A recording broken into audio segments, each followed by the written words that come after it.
Começando com uma palavra de oração. Pai amado, Pai eterno, Pai bendito, muito obrigado pelo teu cuidado junto de nossas vidas. Obrigado pela vida dos nossos irmãos que muito têm se esforçado para estarem nesta aula online, ainda que uma vez por semana, mas tu sabes que para muitos é muito difícil devido ao corre-corre da vida, do trabalho, dos compromissos com o lar, com o trabalho material. É uma batalha, Senhor, mas que está sendo vencida semana após semana e continuará sendo vencida em o nome de Jesus, porque tu tens levantado um povo corajoso, um povo fiel a ti, um povo fiel à tua palavra. Por isso, continua estendendo as tuas mãos de bondade, de graça, de fortaleza, de misericórdia, para que todos cheguemos juntos na linha de chegada. É difícil, sim, mas não é impossível, porque a tua palavra diz que tudo posso em Cristo que me fortalece.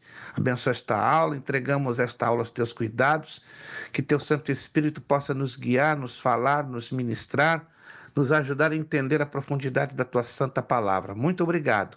Recebe a nossa oração, perdoa os nossos pecados, purificando-os e lavando-os no precioso sangue de Jesus Cristo. Muito obrigado.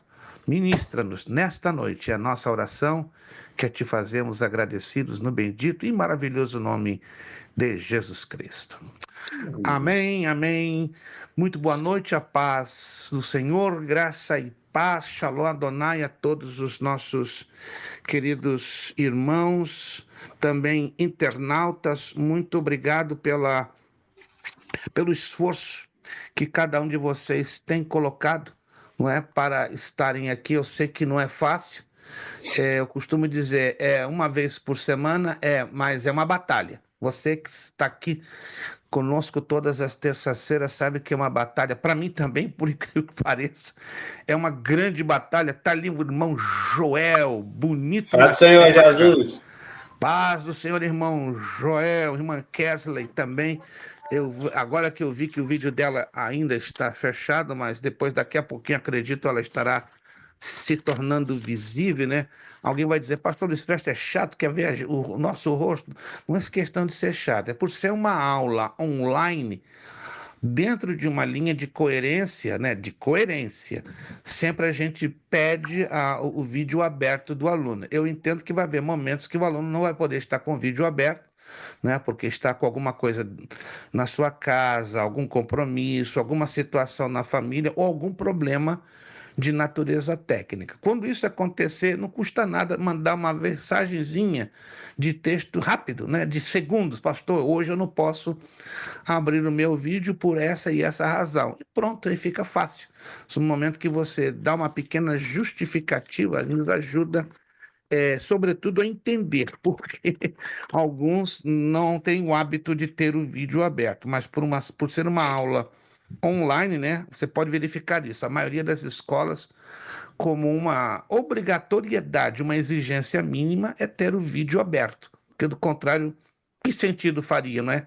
Uma aula online ao vivo, né? Aqui é ao vivo, né? Agora, se fosse uma aula gravada que o aluno não está interagindo, aí tudo bem, faz total sentido, perfeito? Apenas uma dica para ajudar os irmãos a fazermos a nossa aula o mais produtivo possível, o mais produtivo possível. Muito obrigado mesmo de todo o meu coração, tá bom? Vamos dar continuidade. Obrigado aos irmãos que estão se comunicando conosco. Obrigado de coração mesmo, né? Fico agradecido pelo carinho que vocês têm em atender às nossas solicitações.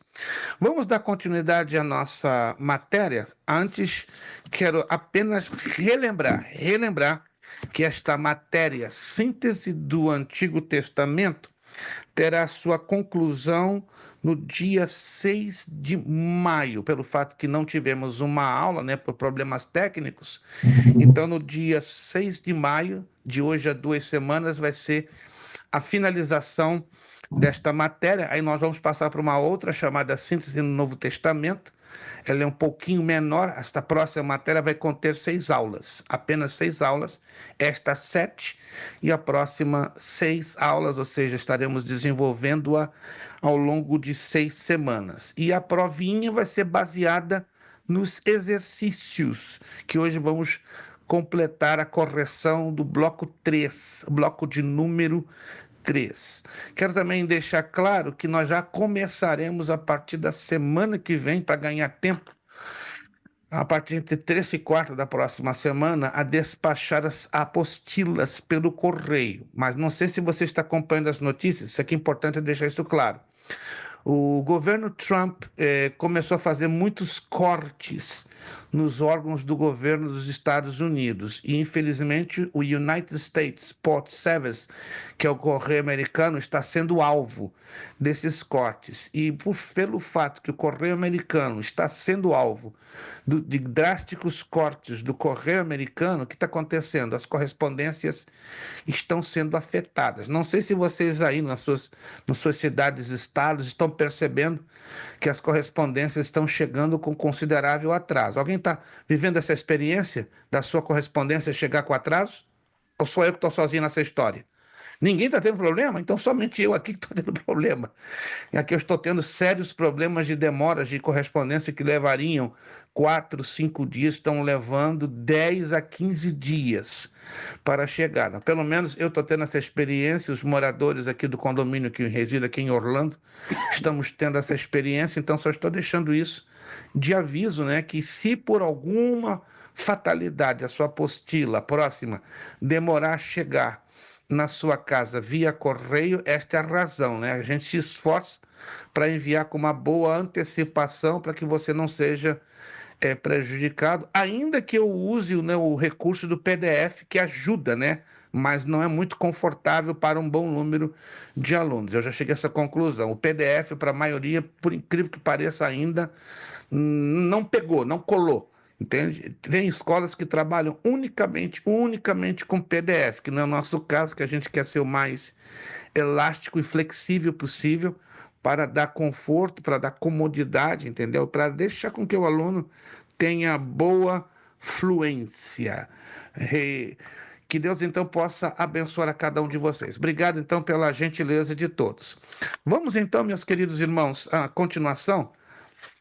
Eu iria dar continuação sobre o dilúvio, mas eu acredito que os fatos mais relevantes sobre o dilúvio já foram, de uma certa forma, abordados na aula passada. Tem muitos outros detalhes que eu até gostaria muito de abordar, mas eu não posso ficar em cima de um só ponto, porque, como vocês observaram, estudar o Antigo Testamento é algo muito vasto, amplo, rico demais. Então, nós vamos passar para a página 11, né? O dilúvio é importante? É, mas um pouco mais importante do que o estudo do dilúvio é a questão dos patriarcas, né? O estudo dos patriarcas nos vai levar a entender a base da nação israelense ou israelita. Se você pode anotar o que eu já vou dizer aqui, porque já é uma introdução. Quando exatamente nasce a nação de Israel, o Israel como nação? Alguém tem ideia? Pode falar ao microfone, abrir o seu áudio. Não importa que você vá errar, porque aqui estamos para estudar. Mas à luz da Bíblia, biblicamente, teologicamente, quando você crê, imagina que nasceu a nação de Israel. Vamos lá.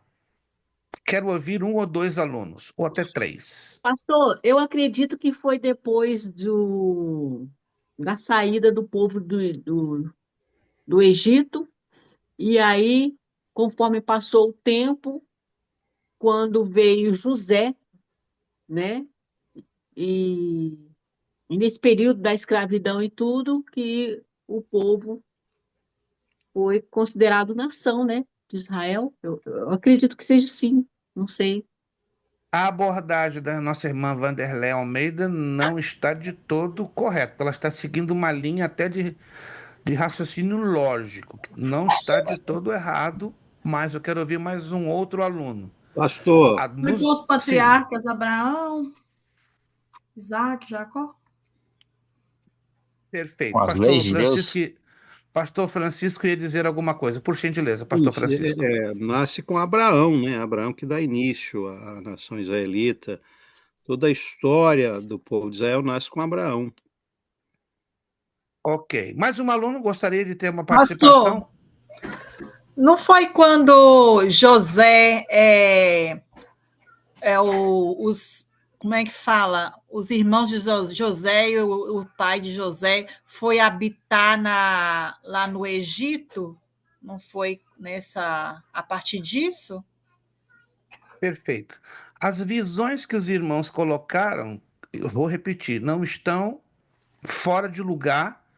A abordagem da irmã Wanderleia falou dentro de uma certa lógica, da irmã Wanderleia Santana também, do pastor Francisco, dos irmãos que já participaram. Mas nós nos esquecemos de um importante detalhe. A nação Mestre de Abraão. Israel, ela é estruturada dentro do panorama bíblico como nação a partir das 12 12 tribos. Das 12 tribos. E lembre-se que as 12 tribos são oriundas de quem? São provenientes de quem? Jacó. Dos 12 filhos de Jacó. Então, biblicamente e historicamente, a nação de Israel se consolida como nação a partir da formação das 12 tribos. E qual é o momento exato que essas 12 tribos são definitivamente consolidadas e confirmadas? Quando elas entram na Terra Prometida. Anote aí. Então, é na entrada da Terra Prometida que ali inicia-se histórica e politicamente a nação de Israel. As abordagens que os nossos irmãos fizeram não estão de todo errado. Estão trazendo que as bases. Então, as bases, sim, vieram com Abraão, com Isaac e com Jacó. E então, esta é a parte que eu quero chegar com vocês. Como é importante estudarmos sobre os patriarcas, porque na medida que eu vou conhecendo a evolução histórica e espiritual de cada um dos principais patriarcas de Israel, é que finalmente eu vou entender como e quando Israel se tornou nação e levou um longo tempo, né? Levou em torno de quase 400 a 500 anos, até ela entrar dentro de Canaã. Por isso que nós vamos, então, omitir o dilúvio, né? Seria importantíssimo também estudar, mas eu percebo que ainda há uma pequena dificuldade de 80% a 90% dos leitores e estudantes da Bíblia em identificar o exato momento histórico da nação de Israel. Mas a participação de vocês foi extremamente válida, importante, só que vocês trabalharam com a base, não é? Com a base e não com a conclusão, ou seja, tem a causa e tem o efeito. Vamos lá. Página de número 11. Os patriarcas. Falar sobre os patriarcas está dentro dos capítulos 12 ao 36 do livro de Gênesis. É um esboço da história do Antigo Testamento. O Antigo Testamento, isso aqui é importantíssimo, porque também vai lhe ajudar a entender os exercícios que estão lá na frente. Cobre 10 períodos da história bíblica, começando com toda a humanidade. Aí vai do capítulo 1 ao capítulo 11 do livro do Gênesis. E concentrando-se em seguida na história do povo de Israel, a família de Abraão. Gênesis vai do Gênesis do capítulo 12 ao 36. Cada um desses períodos mostra um passo específico no desdobramento dos desígnios de Deus.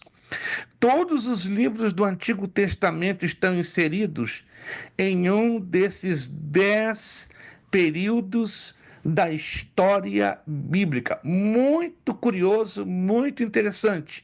Os 39 livros do Antigo Testamento se encaixam perfeitamente dentro destes 10 períodos. Se você nunca observou ou leu sobre isso, veja aqui na apostila a maneira, então, como nós esboçamos ou desdobramos para você entender com melhor amplitude. Vem o primeiro período, que é o período dos primórdios. Que período é este? É o período da criação do universo, da criação da terra, da recriação da terra, da criação do homem Adão, da humanidade na pessoa de Adão e Eva, e aí vai até o período do dilúvio. Então, o período do dilúvio, da criação do universo até o período do dilúvio, eu não coloquei aqui de propósito, envolve o período dos primórdios. Aí vem o período 2, que nós vamos hoje analisar rapidamente, que é o período dos patriarcas. E colocamos datas. Agora, observe que essas datas, elas são aproximadas, elas não são 100% exatas, mas chegam a ser 85% a 90% com certo nível de exatidão. Vai de 2166 a 1466 antes de Cristo. O terceiro período é o período do Êxodo, da saída do povo de Israel do Egito. Vai de 1446 a 1406 antes de Cristo. Se você observar matematicamente, é o período dos 40 anos que a nação de Israel trafegou no deserto. Depois, o quarto período é a conquista de Canaã. É aí, no quarto período, que Israel se torna nação, porque eles entram em Canaã e estabelecem as 12 tribos. Aí vai de 1406 a 1390 a.C.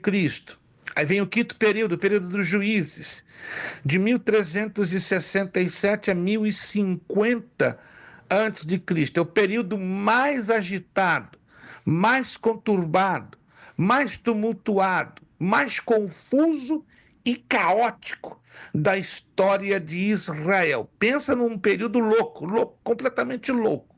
Foi esse período dos juízes. Houve a mão de Deus dentro desse período? Sem dúvida nenhuma.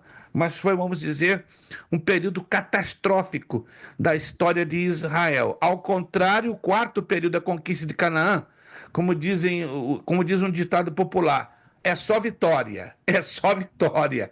Mas o quinto período é uma mistura de vitórias e derrotas, vitórias e derrotas, vitórias e derrotas. O sexto período foi o período do Reino Unido, que foi de 1050 a 931 antes de Cristo, e o sétimo, o Reino Dividido, que foi de 931 a 722 antes de Cristo.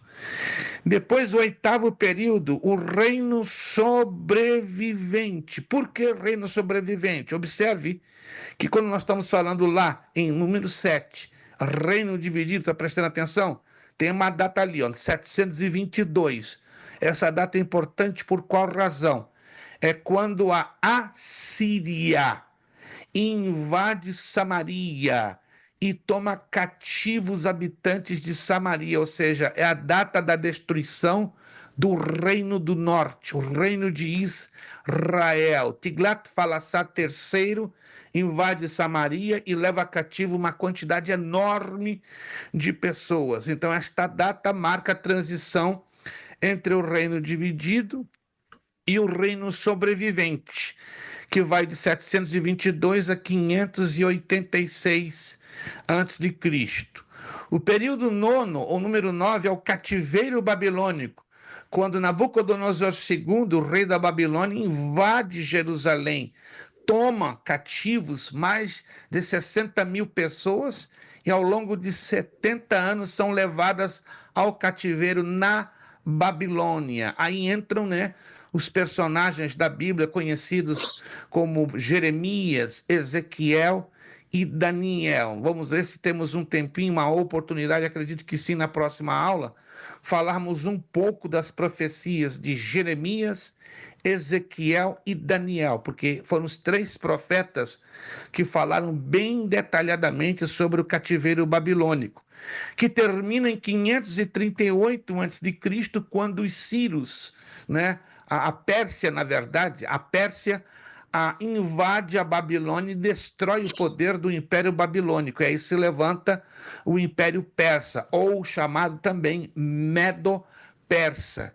E entra o período número 10, que é o período da restauração, quando os persas permitem o regresso dos cativos de Judá para voltarem a Jerusalém, e depois na mão dos medos também, ajudando através de vários decretos, e dentre eles o mais importante, emitido por Artaxerxes II, para a reconstrução dos muros e da cidade de Jerusalém.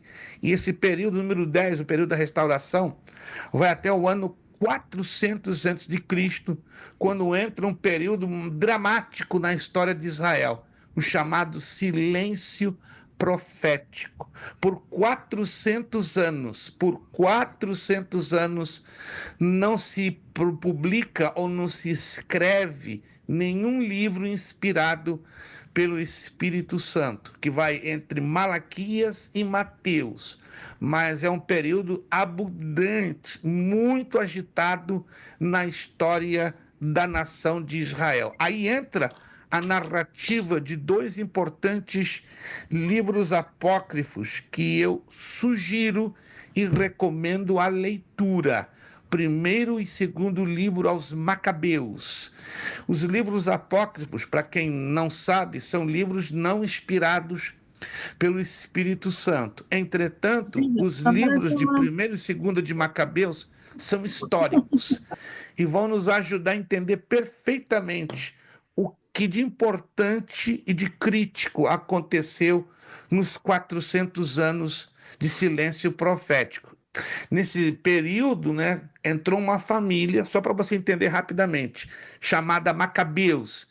Simão, Judas e Matatias Macabeus. Eles se reuniram para fazer frente, para contra-atacar um rei de origem síria, chamado Antíoco IV Epífane, ou Epífano, ou Epifânio, como queiram.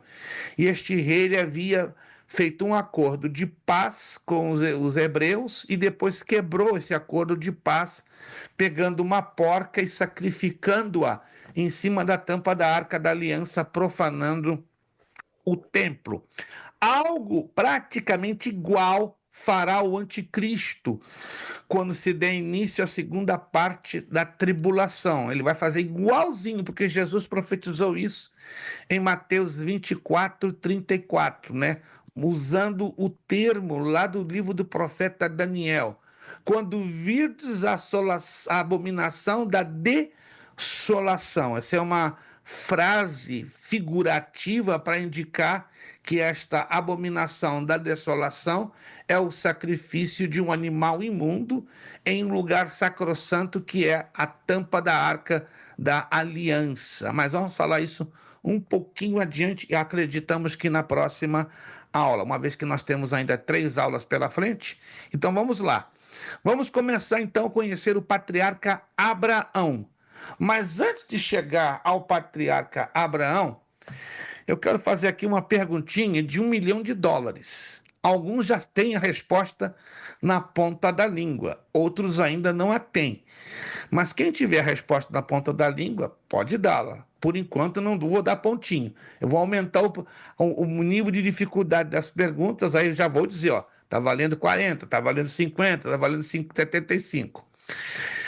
No período da monarquia que dominou a nação de Israel, nós vemos aqui na apostila, se você olhar lá na apostila da página de número 11, ainda a página que nós estamos, você vai ver lá 2 períodos, no número 6 e no número 7.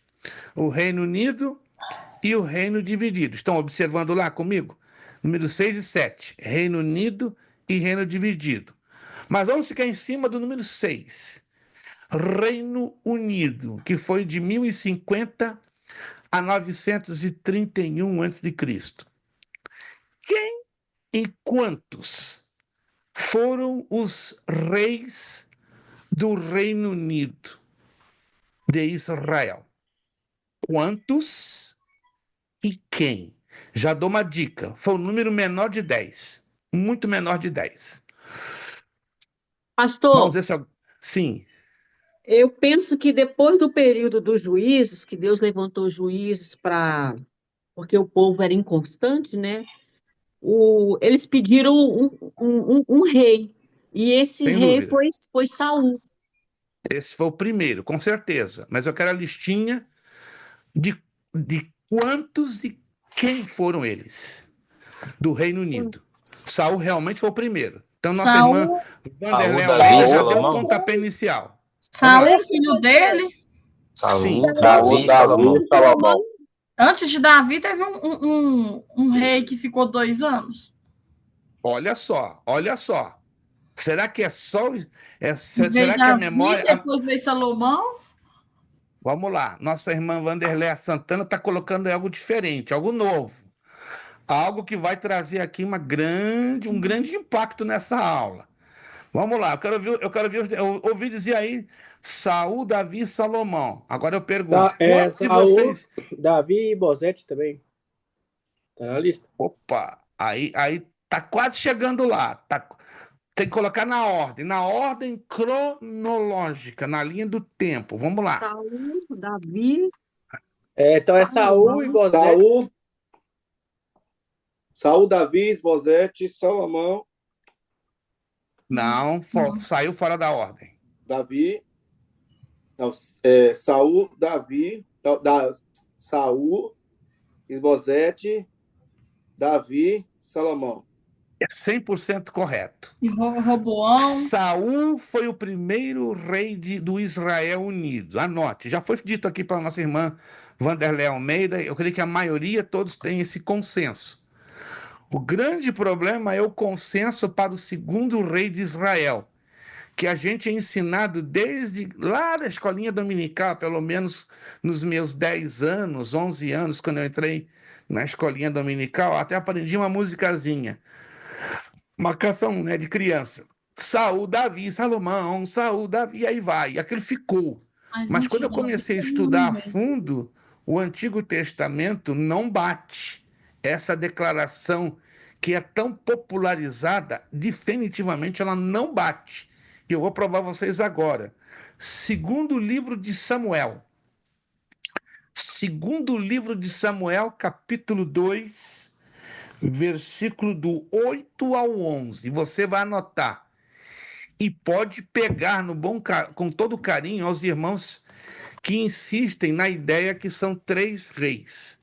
Mas o Israel unido não teve 3, senão 4 reis. 4. E o segundo rei de Israel não foi Davi.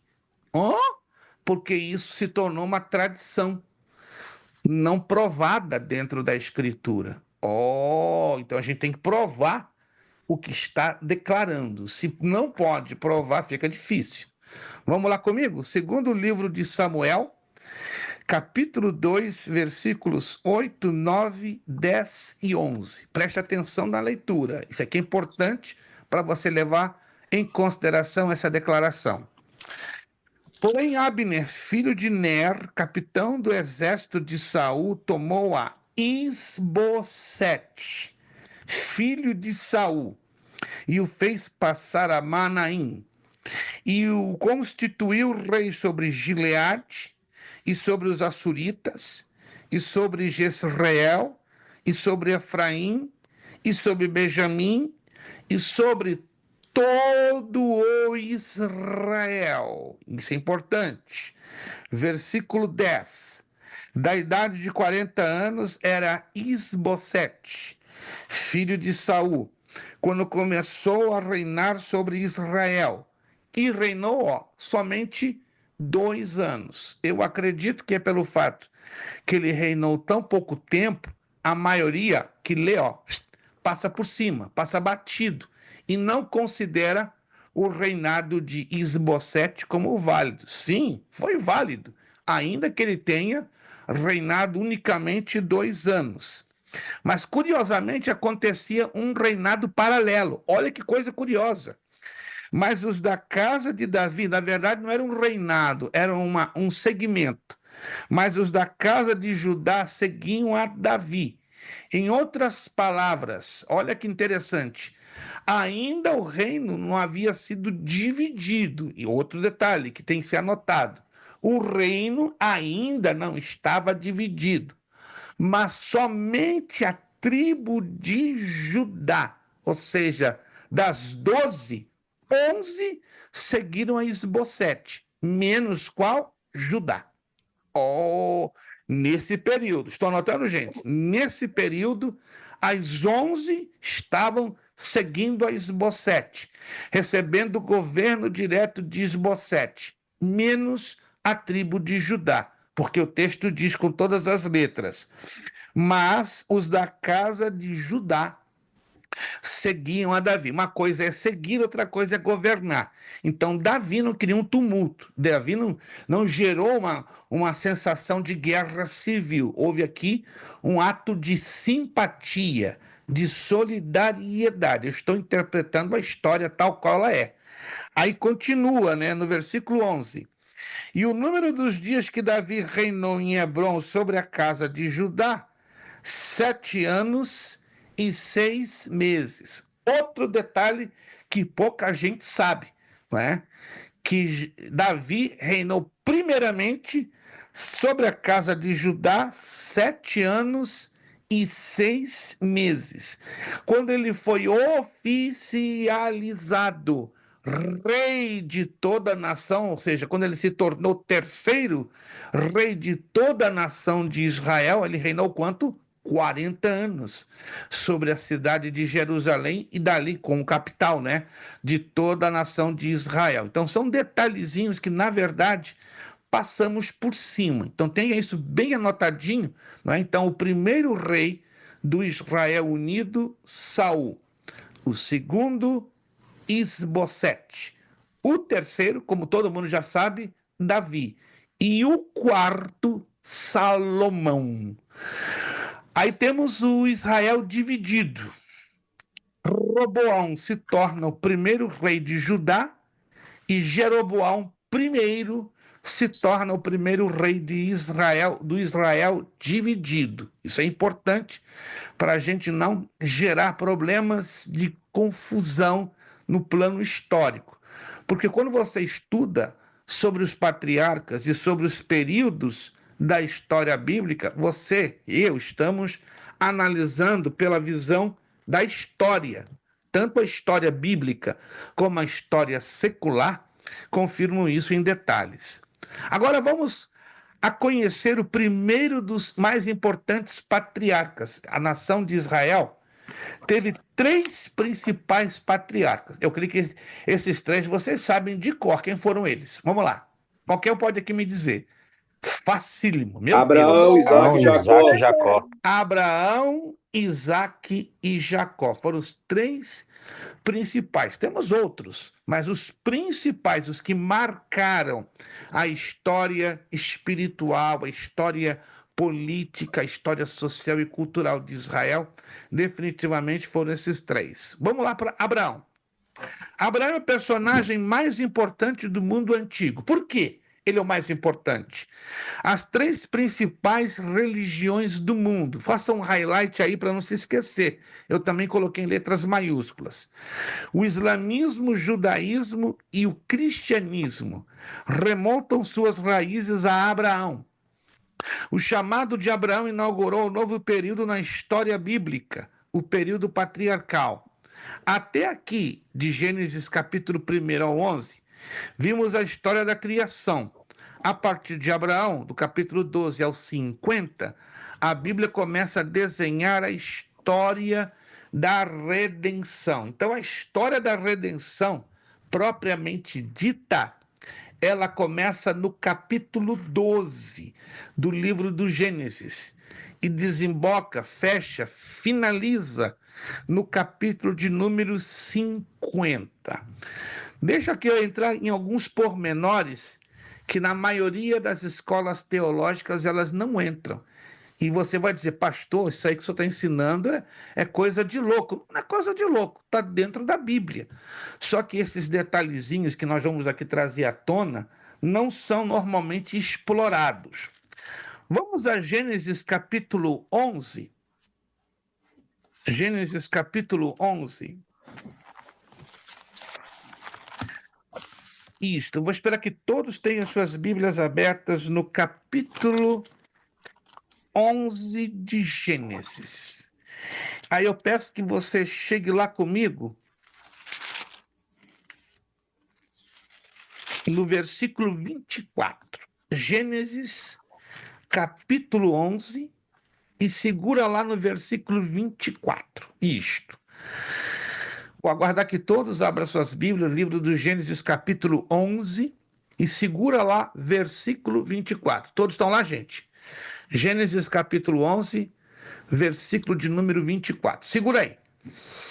Antes que eu leia do versículo 24 para frente, eu vou fazer uma perguntinha, ou duas. Qual era a nacionalidade, a procedência de Abraão? Alguém se lembra? Dos caldeus, né?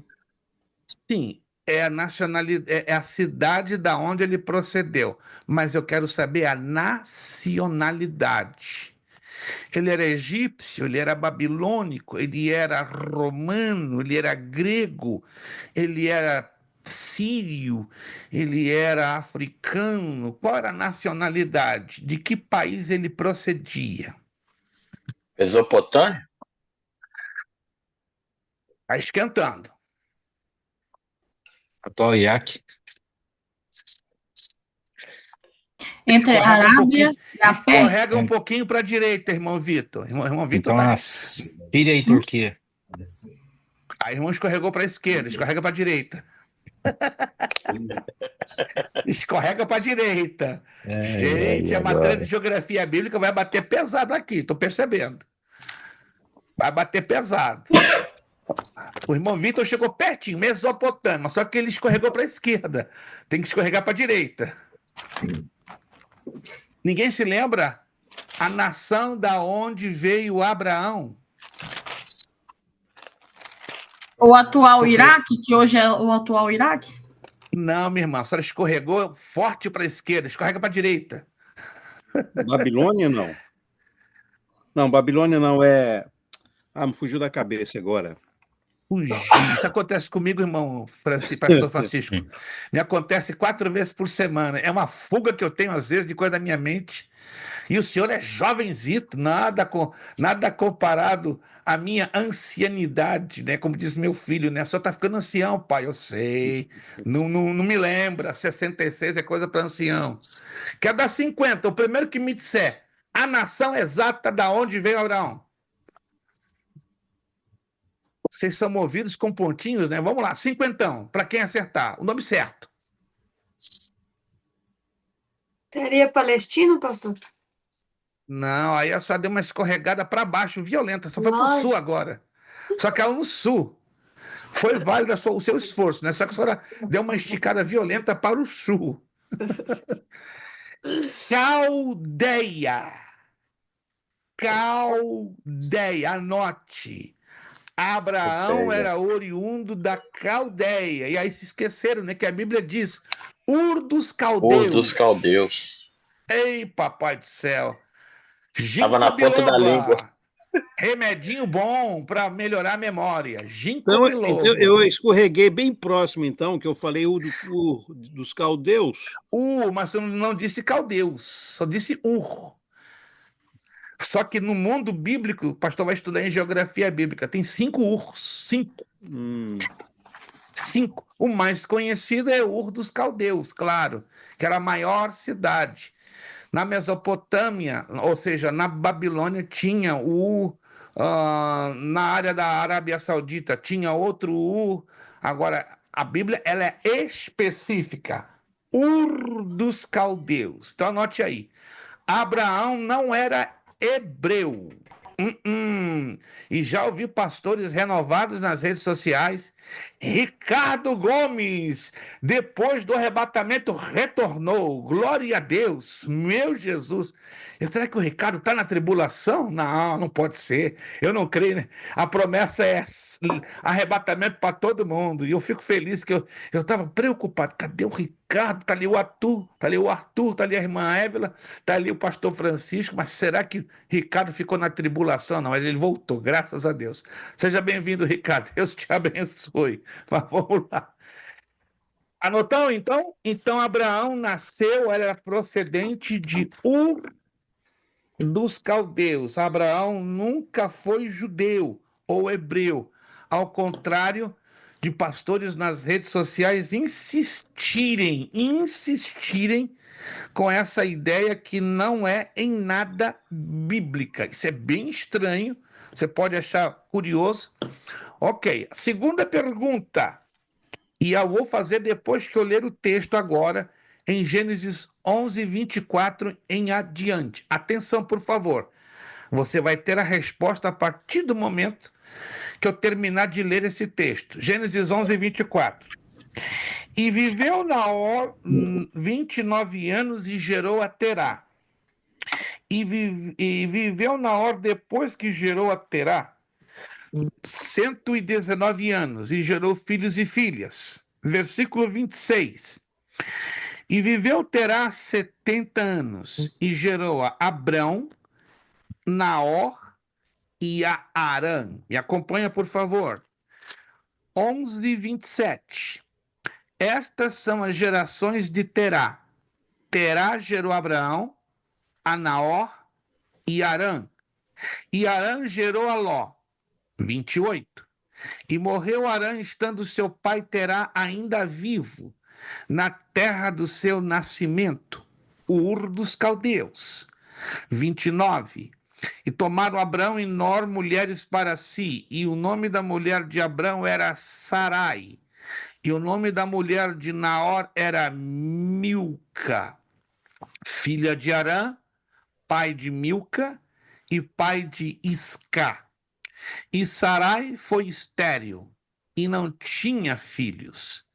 E tomou Terá Abrão seu filho e a Ló, filho de Arã, filho de seu filho, e a Sarai sua nora, mulher de seu filho Abrão. E saiu com eles de Ur dos Caldeus para ir à terra de Canaã. E vieram até Arã e habitaram ali. E foram os dias de Terá 205 anos. E morreu Terá em Arã.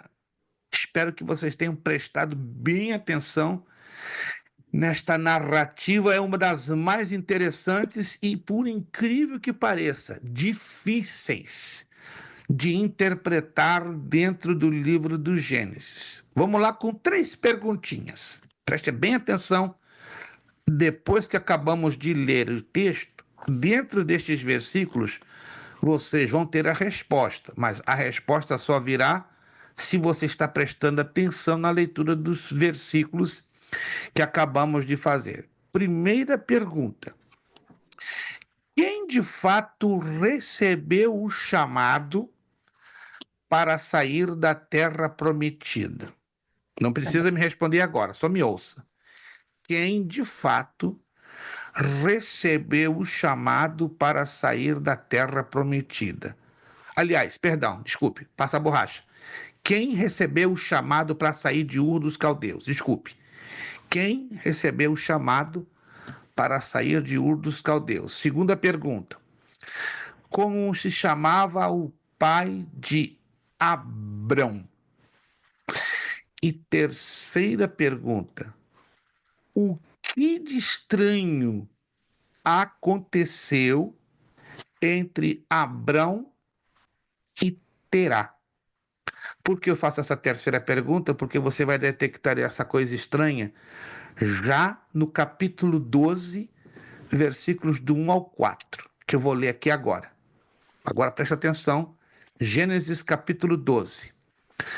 Ora, o Senhor disse a Abrão: sai-te da tua terra e da tua parentela e da casa de teu pai, para a terra que eu te mostrarei, e far-te-ei uma grande nação, e abençoar-te-ei, engrandecerei o teu nome, e tu serás uma bênção. E abençoarei os que te amaldiçoarem, e amaldiçoarei os que te E abençoarei os que te abençoarem, e amaldiçoarei os que te amaldiçoarem. E em ti serão benditas todas as famílias da terra. Assim partiu Abrão, como o Senhor lhe tinha dito, e foi Ló com ele. E era Abrão da idade de 75 anos, quando saiu de Arã. Vamos então recapitular as 3 perguntinhas. Primeira pergunta: quem nessa história recebeu o chamado para sair de Ur dos Caldeus? Abraão. Arão. Terá. Foi Terá. Terá. Abraão. Abrão. Vou explicar por quê. Olha que eu sabia que alguns iam divergir. acompanhou Abraão. Terá. Abrão e não Abraão. Abraão. Abrão, com um só A. Ok. Segunda pergunta. Como se chamava o pai de Abrão? Terá. Terá. Terceira pergunta. O que de estranho aconteceu aqui entre pai e filho que você percebe na leitura desses versículos? A morte de Aconteceu. Terá. Após a morte de Terá, que Abraão sai da terra e vai cumprir o chamado propósito de Deus. Na verdade, é algo parecido, mas não exatamente como o evangelista Alexandre está dizendo, porque aí fere a linha do texto, mas ele foi bem próximo. Ele não errou de todo, errou uma parte. A outra parte, ele trocou a ordem no tempo. Eu vou explicar o problema desse texto. O livro do Gênesis não é um livro que segue uma linha no tempo exata. Se você já leu uma ou duas ou três vezes o livro do Gênesis, ele nos oferece esse probleminha. Há histórias, há narrativas, existem acontecimentos que sim, seguem uma linha exata no tempo, como 1, 2, 3, 4. Alguém está me acompanhando? Um bom número das narrativas do Gênesis segue assim, ó. Fato 1, fato 2, fato 3, fato 4. Segue uma estricta e exata ordem cronológica no tempo. Porém, escute, existem outros acontecimentos que não seguem essa ordem cronológica. Ele vai e volta no tempo. Aí nos causa problemas na interpretação. Você só vai entender isso quando você lê o contexto. O que é o contexto? É aquele grupão de versículos que está falando do mesmo assunto. E aí, para você chegar à conclusão aonde a história começa e termina, você tem que ler todo aquele grupo de versículos para começar a dar nexo, conexão e sentido. Vou repetir: nem toda narrativa no livro do Gênesis segue uma ordem estritamente exata, cronológica, em linha reta, na linha do tempo. Vamos encontrar narrativas que vão e voltam, porque quem está escrevendo este livro? Quem escreveu este livro? Alguém se lembra? Quem escreveu esse livro? Moisés. Parte, ou praticamente em grande parte, 90% do livro do Gênesis, Moisés escreve debaixo de revelação. 90%. 10% ele usa fontes históricas através de documentação que chegou nas mãos dele. Eu não vou entrar agora nesses detalhes, mas isso é muito interessante. Aonde eu quero chegar com esta abordagem? Quem recebeu definitivamente o chamado, escute, foi Abrão. Mas Abrão não era o patriarca da sua família. Escute, Abrão não era, ele era caldeu. E pelo costume dos caldeus, os filhos, não importam que eles já fossem até avós, porque se você já observou aqui, naquela época a vida humana se estendia por centenas de anos. O camarada vivia facilmente mais de 100, 150, 200, 300 anos, certo? Então era normal. Na cultura caldaica, os filhos, os netos e os bisnetos, ou seja, quantas gerações estivessem vivas, elas estariam debaixo da tutela e da obediência direta do patriarca da família. Quem era o patriarca da família de Abrão? Terá. Em algumas Bíblias está Tera, mas a pronúncia correta é Terá, ou seja, carece do acento agudo no A, porque é uma palavra caldaica, né? E as palavras caldaicas, às vezes em português, elas não colocam o acento agudo. Ok, aonde eu quero chegar? Como Terá era o patriarca, mas quem recebeu o chamado Abraão. foi Abrão. Então, houve algo, observe isso, muito curioso, que a Bíblia não dá detalhes, que Terá saiu com Abrão. A Bíblia não dá detalhes, se você observa com atenção, a Bíblia não explica. Quem recebeu o chamado foi Abrão, e não Terá. Mas como é que Terá sai? A gente não sabe. Oh, acredito, é uma dedução, não estou afirmando nada, que Abrão tenha dado uma sugestão ao seu pai para dali sair em rumo a novas terras, porque era normal na cultura caldaica o sentido de ser nômades, ou seja, aventurar-se para buscar riquezas em terras estrangeiras. E quando nós estudamos sobre os caldeus, ali onde eles estavam, era uma região muito rica, muito próspera. Então era interesse de alguém rico como Terá estabelecer uma colônia em um lugar estrangeiro. Então a dedução é uma dedução, não estou afirmando porque a Bíblia não nos dá isso como algo escrito ou declarado. Que Abraão sugeriu ao seu pai: pai, vamos sair daqui e vamos a oeste. Vamos com certeza estabelecer riquezas lá e vamos dar certo. Então Deus, de alguma maneira, agiu na consciência de Terá dentro de uma sugestão supostamente dada pelo seu filho. Agora, observe que depois que Terá morre, Deus volta a tratar com Abrão com respeito ao seu chamado. Quanto tempo Abrão ficou encalhado em Harã? Alguém se lembra? O texto me ajuda a detectar quantos anos. É um pequeno quebra-cabeças. É 205 anos, não? Não. Houve um tempo, preste atenção, houve um tempo, um lapso de tempo em anos, que Abrão ficou parado, ficou estagnado, no sentido de não seguir o caminho até a terra prometida. Ele sai de Ur dos Caldeus, me acompanha? Mas ele para com a família em algum lugar. Que lugar é esse que ele para? Harã. Harã. Ele para em Harã. Quantos anos ele fica parado em Harã? 205. 75 anos? Não. Lê de novo, com calma. 70 anos. 25 anos. Boa noite para todos, pastor. Desculpa a hora, viu, que eu tô entrando, viu? Sua esposa, sua digníssima senhora, a Santa Cristiana, já me havia dito, né, que o irmão estava na boca. Mas aí eu parei agora, consegui sair agora, tô entrando aqui no carro e vou assistindo devagarzinho, viu? É só vitória. Obrigado pelo carinho e pela consideração, né? O irmão tem uma santa esposa chamada Cristiana, Santa Cristiana. O Papa morreu, mas deixou uma santa, né? Já canonizada do seu lado. Graças a Deus, eu recebo e agradeço a Deus por ter me dado, viu? Amém. Esse é o nosso irmão Alan, né? Não perde uma, tá lá na estrada, mas tá ali, tá conectado. Obrigado, irmão Alan. Deus recompense seu esforço. Obrigado. Anotem aí, então, irmãos. Essa é uma coisa que pouca gente observa.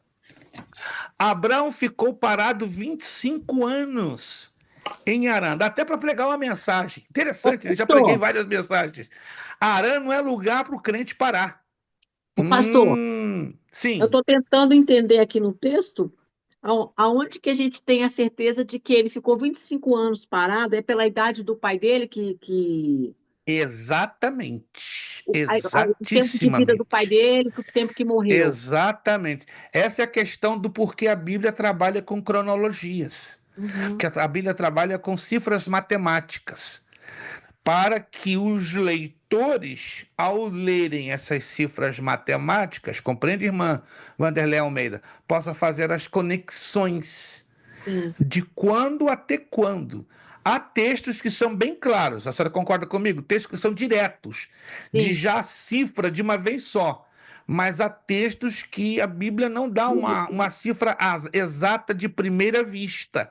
É como se fosse um pequeno código. Então, a genealogia ela é exposta exatamente com este objetivo para fazer o leitor pensar. E isso é característica de Moisés, é o estilo de Moisés, né? Que lembra-se que Moisés foi um homem muito culto nas ciências do Egito e, obviamente, ele conhecia os recursos de literatura, que são bem claramente expostos no Pentateuco. Isso a senhora vai encontrar também no livro do Êxodo, no livro de Números, no livro de Levítico e grande parte do livro de Deuteronômio, que tiveram, né, o punho de Moisés. Então aqui nós temos uma característica literária de Moisés. Ele trabalha com cifras matemáticas, obrigando o leitor o quê? A pensar e fazer as conexões. Perfeito? Anotaram então, meus irmãos? Por coincidência, eles ainda pararam na terra onde o nome do filho, né, pastor, que tinha morrido, né? Olha, irmã Aline, gente, isso se chama, ó, lupa, visão de lupa. A irmã Aline colocou uma lupa hoje de 40 vezes. Só porque a irmã Aline colocou essa lupa, irmã Aline, vai para a cama, abraça seu esposo e diz, meu amor, ganhe 50 pontos. Ganhei 50 pontões, porque eu fiz uma observação de quem tem uma lupa na frente. 50 pontos, irmã Aline. Não vou dizer que eu estou quase chorando, que é exagero, mas estou emocionado. Sim. Posso fazer uma pergunta? Faça. Desculpa a pergunta pelo fato de eu não entender, tá? Mas eu tenho uma dúvida. Joga essa dúvida. Eu estava conversando com a minha esposa hoje. A pessoa que é um papa, que nem, não só como esse que faleceu, mas os papas, perante as escritas que Deus deixou, eles como eu falo, têm a mesma salvação, vamos falar assim, como diz, porque a gente sabe que a gente não pode ficar idolatrando imagens, né? Corretíssimo. Tem essa salvação ou não? Vou falar assim, desculpa a minha pergunta, tá? Ou não? Ok.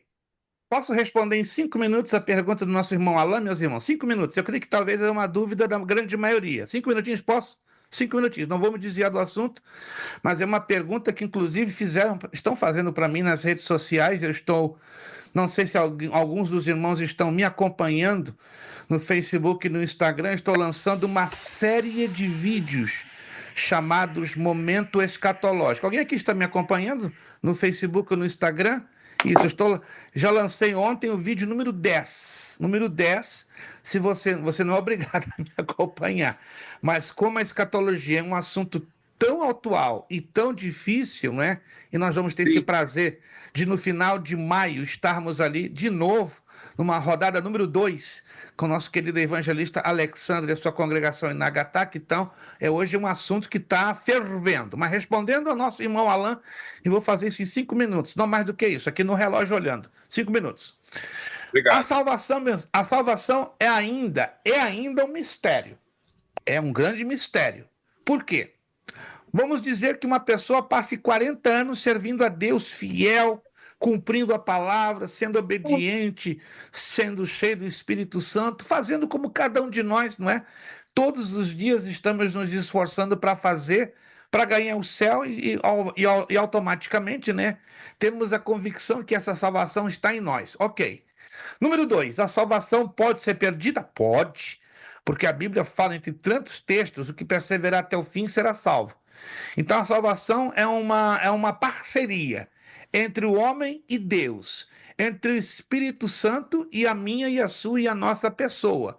É ele que nos garante, né, o céu, sim, mas desde o momento que a gente se esforça, não que as minhas obras, não é, vão me levar a consumar a salvação, mas o meu esforço e a minha obediência, uma vez que Deus sabe que como homem, como seres humanos que somos, nós vamos fracassar. Na maioria das vezes, na base da nossa obediência e do nosso esforço. Aí entra aqui o quê? A graça de Deus, que é o favor imerecido que vai nos dar o fechamento, o broche da salvação. Número 3, a salvação é por fé. Fé em quem? Na pessoa do Senhor Jesus Cristo, sobretudo na sua obra de morte e ressurreição. Número 4, agora que é o mais crítico da pergunta ou da resposta da pergunta do nosso irmão Alain. Lamentavelmente, a Igreja Católica Apostólica Romana, ela não tem este livro como centro de toda a autoridade. Não tem. Eles usam até a Bíblia. Mas qual é a autoridade máxima que a Igreja Católica Apostólica Romana considera? Se quiser anotar, anote aí. O Papa de Roma, as tradições papais e a Virgem Maria. Jesus está em 4º lugar. Uau! Vou repetir. O Papa de Roma, as tradições papais ou populares e a Virgem Maria.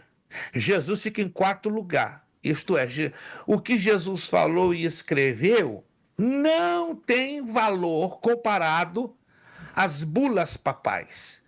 Não tem valor comparado às tradições papais ou às tradições populares. E não tem nenhum valor com respeito à intercessão e mediação da Virgem Maria, que é um absurdo, porque a Bíblia não deixa nenhum texto claro e nem direto, que a Virgem Maria é nossa intercessora. Não diz, irmãos.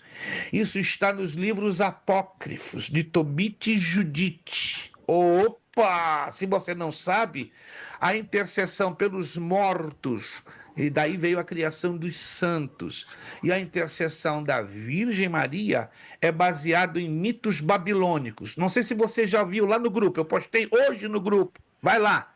Um livro de grande importância que vai ajudar vocês a entenderem a Igreja Católica Apostólica Romana. Babilônia ontem e hoje. Alguém viu esse livro? Eu postei em PDF. Isso. Se possível, faz o download e imprima. Esse livro é raríssimo de você encontrar. Raríssimo. Raríssimo. Se você encontrar, me avisa que eu quero dar o endereço para alguém comprá-lo. Esse livro não está sendo mais publicado. É uma raridade. Se você vai encontrar, vai estar acima de $150.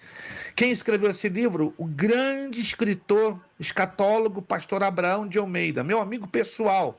Mora aí na área de Boca Raton, né? Aqui na Flórida. Vou estar com ele dentro de 2 semanas. A gente sempre se reúne uma vez por mês para conversarmos sobre assuntos de escatologia. É um homem que eu tenho um grandíssimo respeito, vai fazer 86 anos de idade, tem mais de 13 livros escritos em língua portuguesa, em espanhol, em inglês. Ajudei a fazer a correção gramatical ortográfica de 3 livros dele, 2 pela CPAD e 1 pela Editora Vida.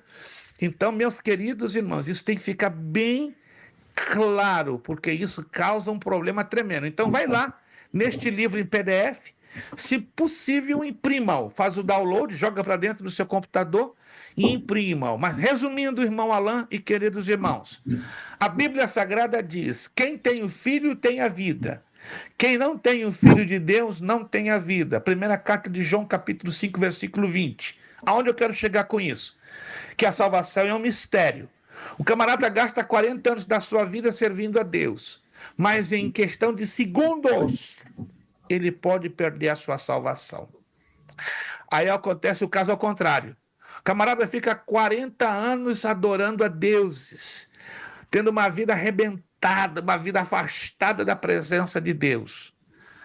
Mas em questão de 1 minuto, o arrependimento bate no seu coração, ele reconhece Jesus Cristo como seu Senhor e Salvador, e aí? Ele chega no céu. É como o ladrão da cruz, né, pastor? Exatissimamente. Gente, escuta, escreve isso, porque eu e você vamos ser testemunhas oculares disso. Quando nós chegarmos no céu, depois do arrebatamento, vocês vão ficar assim, ó, de boca aberta. Nós vamos encontrar padres, bispos e até, ó, pasme, pastor, está falando uma heresia. Eu sei o que estou falando, irmãos. Vamos encontrar não muitos, mas até alguns papas que antes de partirem para a eternidade refletiram na palavra e se arrependeram naquele segundo.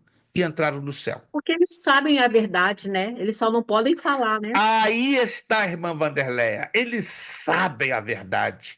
Eles são conscientes mais do que eu como pastor, porque sabe quanto tempo um padre se prepara para ser padre? Sim. 14 anos. Sim, eles estudam muito. 14 anos. Gente, um padre para ser padre, eu sei que eu estou falando.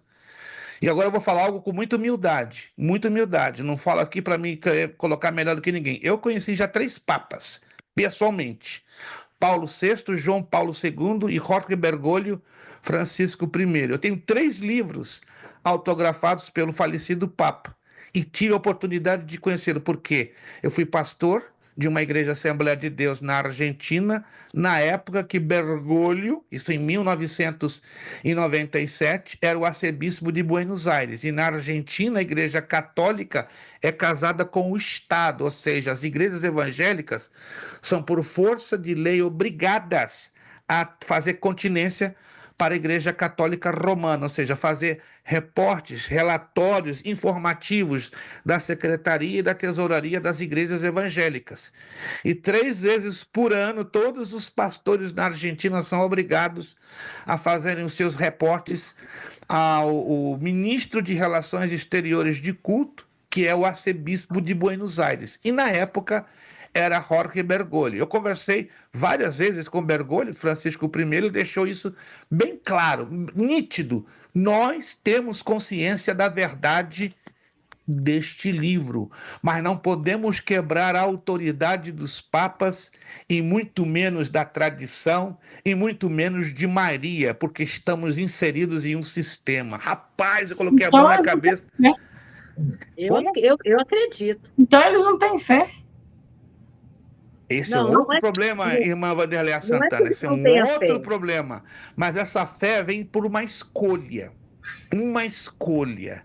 A fé vem pelo ouvir e o ouvir vem pela palavra de Deus. Então, irmão Alain, respondendo a sua pergunta, é um mistério. Se chegarmos lá no céu e encontrarmos Francisco, é porque ele, na fração de segundos de vida que lhe sobrou, ele tem aproveitado e recebido a Cristo no seu coração.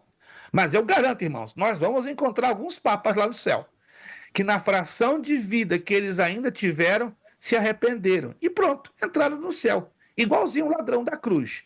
Mas olhando de uma forma nua e crua, a possibilidade de chegar lá só é viável através do arrependimento e confissão de pecados.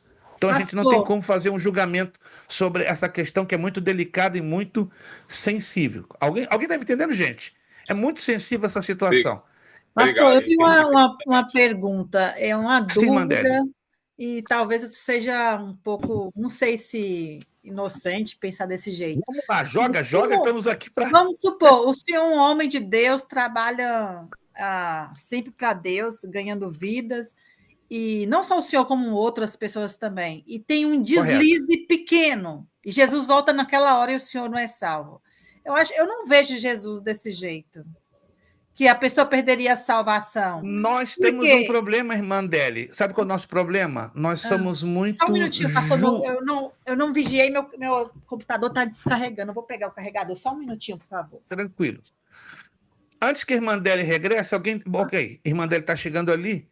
Eu não quero interpolar 2 perguntas. Eu vou atender ainda 2 irmãos que estão aí na espera. Mas deixa eu responder a pergunta da nossa irmã Deli. Pastor, igual assim, imagino o meu filho é sempre obediente a mim e sempre faz aquilo que eu peço, está sempre ali. Um coração bom, se meu filho um dia fazer uma coisa que não me desagrada, eu vou corrigi-lo, mas vou continuar amando e não vou mandar ele fora da minha casa. Por que Jesus ia tirar eu da salvação? Preste bastante atenção, irmã Deli. Isso está escrito na Escritura. Deus, melhor do que ninguém, sabe o quanto somos pecadores. E a capacidade de deslizes que temos, ela é enorme. E mais nós, pastores. Pensa numa classe, se eu posso assim dizer, num tipo de pessoas que estão na mira do inimigo para deslizarmos e tirarmos do páreo, tirarmos da jogada, se posso usar essa expressão. Então, de todos nós aqui Quem está mais susceptível, mais viável a deslizar pesado? Eu, com todo respeito. Pastor Francisco, com todo respeito. Evangelista Alexandre, com todo respeito. Sabe por quê?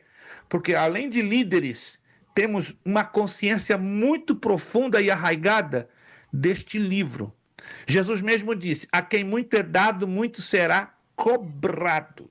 Então, se a senhora vigia, nós temos que vigiar de 2 a 3 vezes. No momento que eu ou qualquer líder venhamos a deslizar, a Bíblia é clara: se há arrependimento sincero do fundo do coração, ainda que numa fração de segundos, nós não vamos perder a salvação, porque Deus não é injusto. O homem, sim, ele julga. Ih, rapaz, um exemplo, tá? O Ailson deslizou. Eita, esse aí já era. Jesus vai vir dentro de 1 minuto e o Ailson vai ficar na tribulação. É só um exemplo, o Ailson vai subir. E eu vou encontrar ele lá no céu. Vou agarrar o irmão Ailson, vou dar um abraço, irmão Ailson, chegamos junto. Ficou um negócio preto, ficou apertado lá na terra, mas nós chegamos. Entende, irmã Deli? Tudo está na disposição do nosso arrependimento. Ainda que ocorra em frações de segundo, e ainda que digamos, isso é improvável acontecer. Mas precisa ter um Então, arrependimento, né, pastor? Tem um é arrependimento. necessário haver o arrependimento.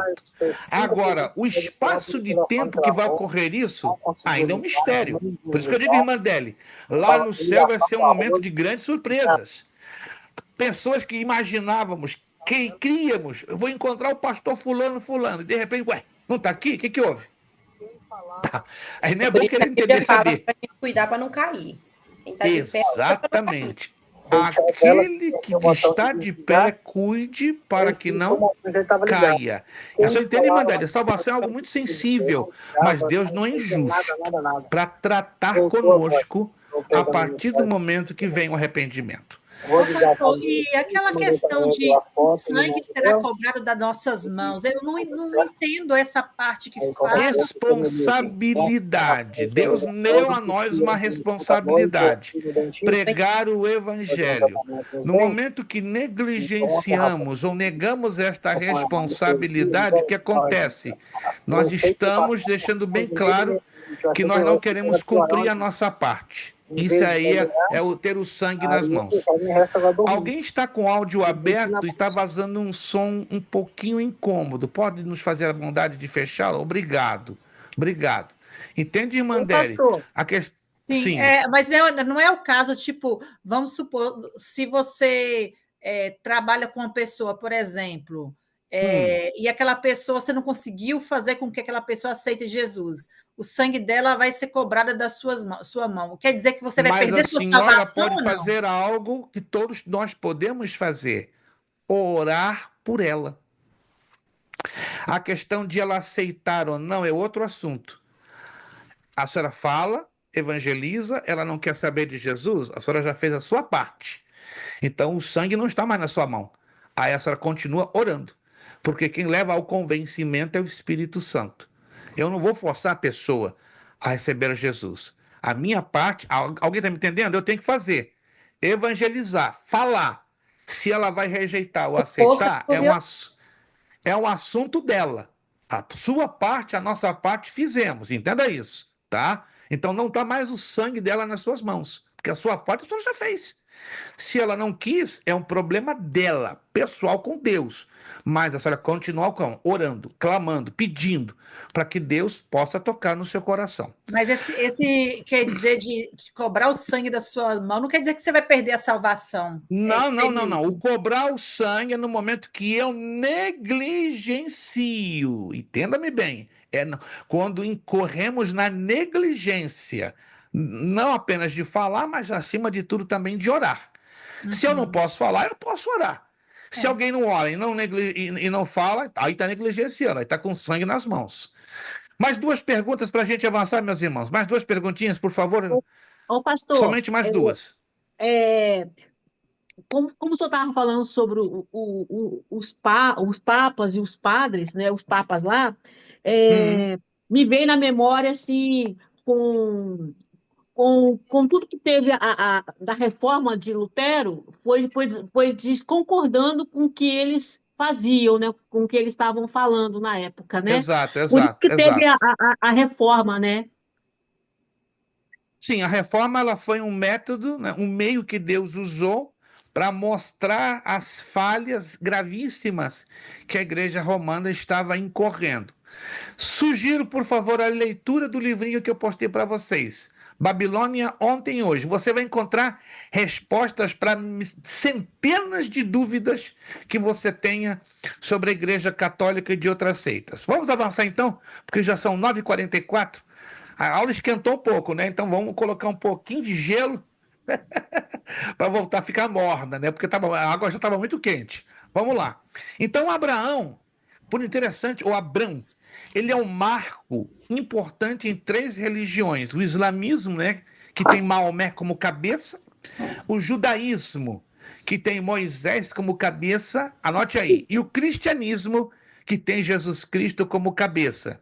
Então, o cabeça do islamismo é Maomé, o profeta Maomé. Eles creem em Jesus? Creem, mas é o 4º profeta. O profeta mais importante do islamismo é Maomé. Depois é Abraão, o 2º. O 3º é Moisés. E o 4º é Jesus. E mesmo assim, os islâmicos ou muçulmanos não creem que Jesus seja o Filho de Deus. Eles não concebem essa ideia. Para eles é absurdo Deus ter um filho na mesma condição de Deus. No judaísmo, quem é o cabeça? Moisés. Mas eles não reconhecem a Jesus Cristo como Messias de Israel, porque eles esperavam um Messias montado num cavalo branco para libertar a nação de Israel do Império Romano, da tirania do Império Romano. Já o cristianismo, ele hoje está um pouco fatiado entre católicos romanos, católicos ortodoxos e evangélicos. Oh, eu não sabia. Se quiser anotar, o cristianismo hoje está fatiado em 3 partes. Entre a Igreja Católica Apostólica Romana, cuja cabeça é o Papa de Roma, a Igreja Católica Apostólica do Oriente, cuja cabeça é o Patriarca de Istambul. Eles não estão debaixo da autoridade de Roma, e senão do Patriarcado de Istambul. Olha que interessante. E as igrejas evangélicas espalhadas em toda a face da terra. Aí estão as Assembleias de Deus, a Igreja Batista, a Metodista, e vem, é um ramo enorme, é muito grande, que não nos permite, pelo tempo, entrar nos detalhes. Então, Abraão, não é, se tornou um referencial dessas 3 religiões, né? Ô, pastor, sim. Os judeus messiânicos são os que que creem em Jesus? 100%. São iguaizinhos a nós, exatamente iguais. O único detalhe que eles usam os paramentos de algumas partes do ritualismo do judaísmo ortodoxo, entende? Mas não que tem é nada cultural, que no caso é cultural. É mais uma questão cultural, exatissimamente. Eles não guardam o sábado, comem carne de porco, igualzinho a mim. Já que entrei numa casa, não, o pastor judeu não pode comer carne de porco, tu tá doido? Carne de porco? Os judeus messiânicos, sim, eu sou um deles, caramba. E eu sou bisneto de rabinos ortodoxos. Mas depois que o Messias me libertou, me libertou do porquinho também, gente. Quando eu for na sua casa, se você tiver um porquinho, me convida, né? Que eu não recuso, não. Uma feijoada, né? De porco mandioca. Olha lá. Me convida, gente. Quem tem porquinho na sua casa, eu tô atrás. Vanderlei é boa no fogão, viu, pastor? Fala sério? Pois é, Arthur. Olha, gente, eu vou ter que me apressar minha ida a Charlotte, nem que seja que eu chegue numa sexta, eu saia fora no sábado, só por causa desse porquinho. Meu Deus, olha, a culpa é do Arthur. O Arthur colocou fogo, me deixou agora animado. Tá bom, o Arthur me visitou em Nurk. Agora eu vim para mais longe, né, Arthur? Meu Deus. Qualquer dia eu passo aí, viu? Pode vir. Vamos conversar isso em off, né? Porque eu já tô ficando já angustiado, né? Só de pensar de um porquinho feito pela nossa irmã Vanderlei. Vamos mudar de assunto, senão a aula vai perder o rumo. E tem uma coisa que me deixa desnorteado, é uma boa comida, né? E eu aprecio muito um porquinho bem feito. Mas vamos lá. Abraão atende o chamado. Então, Abraão, ele atende ao chamado de Deus depois da morte de seu pai. Compreenderam isso? Então, há um lapso de 25 anos. Isso é pouco estudado. Vamos lá. O chamado de Abraão consistia em 3 coisas: separação, obediência e fé. Separação, desembaraçar-se completamente dos seus pais de origem, dos parentes e da casa de seu pai. Por isso que Terá morre em Harã.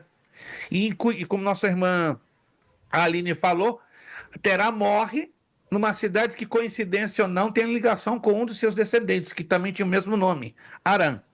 Obediência, seguir as orientações divinas quanto a para onde ele deveria ir e onde deveria se estabelecer. E fé, esperar o cumprimento das promessas que Deus estava fazendo a ele, sem apelar para outros meios além da obediência. A Bíblia diz que Abraão creu no Senhor e isso lhe foi acreditado como justiça. São notórias as semelhanças entre o chamado de Abrão e o chamado cristão. Antes da gente avançar, porque eu tenho só mais 3 minutos para a gente depois começar a corrigir o restante dos exercícios. O nome Abrão e o nome Abraão possuem significados diferentes. Vamos lá. Significado de Abrão. Todo mundo sabe de Abraão, mas Abrão parece que trava no meio do caminho. Alguém se lembra? Abrão, não Abraão.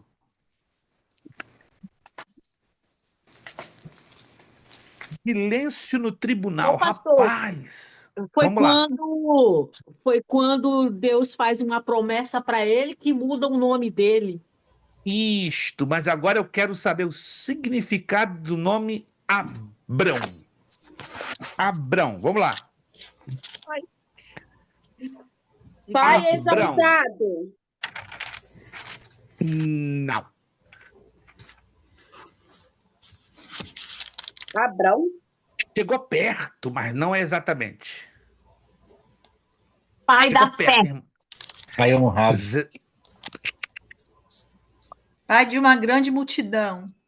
Aí é Abraão. Aí é Abraão. Estou falando de Abrão, com um só A. Ninguém se lembra? Não. Anote aí. Abrão. Pai das alturas. Pai das alturas. Abraão, sim. Pai de nações ou pai de multidões. Abrão. Pai das alturas. Procura isso ter anotado. Isso é importante. Antes de a gente avançar, olha só. Gênesis 2, 2, 3, 7, está aqui na apostila. Fala dos resultados da promessa que Deus dá a Abraão. Gênesis capítulo 15 fala da promessa de um filho legítimo, que seria Isaque. E o capítulo 18, Deus exige que Abraão ande em comunhão com ele. É no capítulo 17 que o nome dele é mudado, não é? Aqui diz na apostila, pai exaltado. Eu coloquei de propósito porque é um erro de tradução. Um bom número dos livros colocam pai exaltado, mas a expressão ela é ugarita. Ela não é uma expressão hebreia. Por ser uma expressão ugarita, que é um dos idiomas da antiga Caldeia, então, infelizmente, um bom número dos escritores bíblicos erram. Então, não é pai exaltado, senão pai das alturas. Mas eu coloquei aqui de propósito. Talvez em inglês se foi no que está escrito, mas eu fiz isso aqui de propósito para, como diz o ditado, cutucar a onça com a vara curta. Só para despertar os irmãos à pesquisa. A mesma coisa acontece com a mudança do nome de sua esposa, né? Mudada de Sarai para Sara. Abraão, já para terminar essa parte, porque a gente vai dar continuação na próxima aula e vamos falar de Isaac e Jacó, e vamos, num só pacote, na próxima aula, falar sobre as 12 tribos de Israel. Se vocês estão percebendo, nós estamos falando dos fatos mais relevantes e cruciais do Antigo Testamento. Não tem como, né? Mesmo em 5, 6, 7 aulas fica muito difícil. Mas vamos lá. A pergunta que eu vou fazer é o seguinte. Abraão, sendo pai da fé, ele cometeu 2 enormes deslizes. gerando duas enormes consequências vistas até o presente dia. Abraão, sendo o pai da fé, cometeu dois enormes deslizes. E estes deslizes têm resultados até os dias de hoje. Quais foram esses dois grandes deslizes? Primeiro ele mentiu. Um deles sobre a Sara. E vamos devagar. Deixa eu ver nosso irmão evangelista Alexandro. a mentira, né? Falando que Sarai, no caso, era irmã, era a meia mentira. E quando ele tem filho com Agar, que gera Ismael, e até hoje tem a guerra entre os judeus e os árabes, né? A mentira foi um deslize, sim. Porém, não executou uma consequência até os dias de hoje. Então, vamos pegar a segunda. A segunda foi essa, ó. Que ele ouviu a voz da sua esposa e ao invés de confiar... A voz de Deus. Em vez de confiar em Deus para a chegada do filho da promessa, ele se apressou a ouvir o conselho da esposa e pegou a sua concubina, teve relações com ela e foi gerado o filho que não é da promessa, Ismael. que é Ismael. E aí dá o problema do conflito entre árabes e israelenses até os dias de hoje. Isso, porque os descendentes dos ismaelitas são os árabes. E os descendentes de Isaac são os judeus. Agora, o segundo deslize, pouca gente preste atenção. Está ali em Gênesis capítulo 15. Vamos lá em Gênesis capítulo 15 e a gente vai fechar a passar já para os exercícios.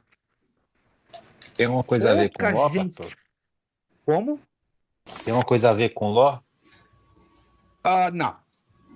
Gênesis capítulo 15. Ali tem um grande deslize que Abraão cometeu. Gênesis capítulo 15,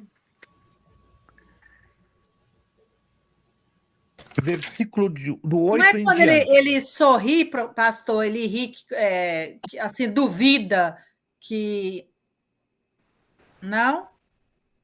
Vai lá comigo agora em Gênesis capítulo 15, a partir do versículo 8. E disse ele, Senhor Jeová, como saberei que hei de herdá-la? Ou seja, herdar a terra prometida. Versículo 9. E disse-lhe, toma uma bezerra de 3 anos, e uma cabra de 3 anos, e um carneiro de 3 anos, e uma rola e um pombinho. Versículo 10. E trouxe-lhe todos estes, e partiu-os pelo meio, e pôs cada parte deles em frente da outra, mas as aves do céu não partiu.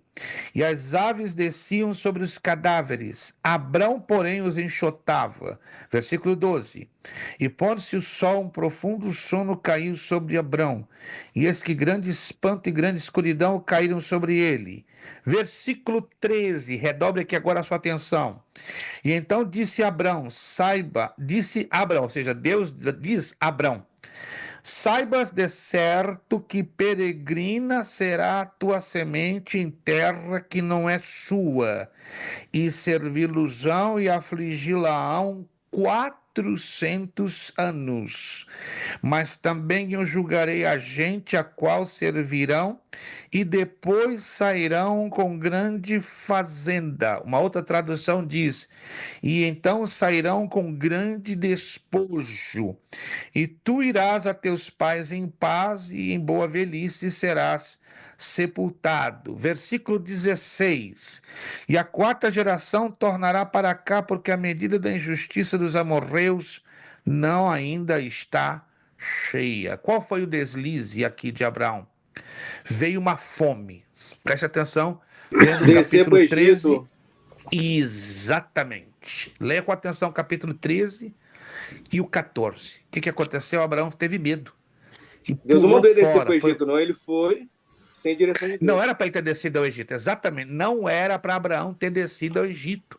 Era para ele segurar a coisa ali, ó. Confia a Deus, vai prover a minha necessidade no meio da grande fome. Mas Abraão ficou nervoso. Abraão caiu no Egito. Essa atitude desonrou a Deus. E essa atitude trouxe uma consequência gravíssima, que foi o cativeiro da nação por 400 anos no Egito. Anotou? Então, no caso, os dois foi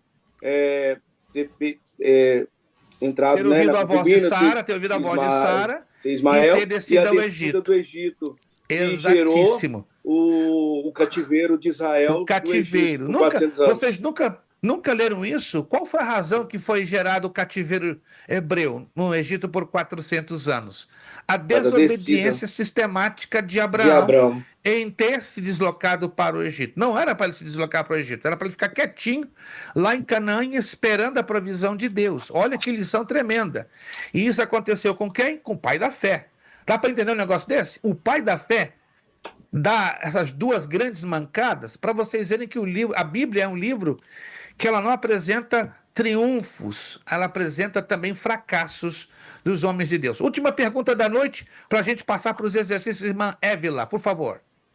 Eu tenho uma pergunta sobre Abraão. Você disse que ele é a base de 3 religiões, né? Cristianismo e Exato, né? A base ou a referência, né? A referência religiosa ou teológica, como queira. Ele é muito importante para essas 3 religiões. A minha pergunta é a seguinte: qual é a justificativa, não sei se você vai saber me responder, que essas religiões têm para não ter Jesus como Salvador? Tendo em vista que tem inúmeras passagens onde Jesus fala que ele é, né? Ele se apresenta como o Messias que veio, quando ele se apresenta para a mulher samaritana, quando ele diz que ele é o eu sou. Como eles conseguem não entender essas passagens e tipo assim, distorcer a palavra para dizer que Jesus era um mero profeta? É simples entendermos isso, assim, simples entre aspas, porque temos que entender princípios para chegarmos a esta simplicidade. Mas vamos lá, se quiser anotar, fique à vontade, ou se não quiser anotar, está sendo gravado. A cabeça do islamismo é Maomé, que remete à adoração a Allah. Allah. A cabeça do judaísmo é Moisés. Claro, remete à adoração ao Deus único. Mas a cabeça do cristianismo é definitivamente a pessoa inigualável do Senhor Jesus Cristo. Primeira carta de João, capítulo 5, versículo 20, diz: quem tem o filho tem a vida, quem não tem o filho de Deus não tem a vida. Então, esse texto ele já elimina toda e qualquer possibilidade de segunda opção. Ou é Jesus a cabeça ou não é. Não sendo Jesus, é considerado o quê?